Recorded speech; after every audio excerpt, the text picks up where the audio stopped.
আমি এই মুহূর্তে অবস্থান করছি নারায়ণগঞ্জের সাবেক মেয়র ডক্টর সেলিনা তাইবির বাসভবনের সামনে। দীর্ঘ 1 বছর ধরে বিভিন্ন মামলায় ঢাকা কাশিমপুর কারাগারে রয়েছে তিনি। 10টি মামলায় জামিন পেলেও এখনো পর্যন্ত কারামুক্তি মেলেনি সেলিনা হায়াৎ আইবির। প্রতিনিয়ত তার বাসার সামনে ভিড় করে স্থানীয় মানুষ ও আইবি ভক্তরা। আমরা এখন কথা বলবো আইবির বাড়ির সামনে অপেক্ষমান কিছু স্থানীয়দের সাথে।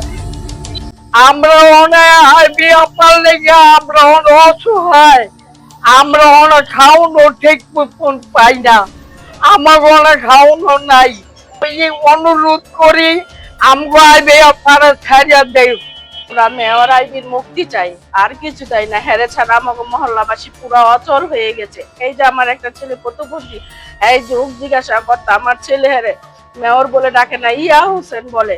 হ্যাঁ, সব সময় এই যে কালকে বলছে ইয়া আল্লাহর রহমতে ইয়া হোসেন আইসা পড়বো, একটা এই প্রতিবন্ধী ছেলে।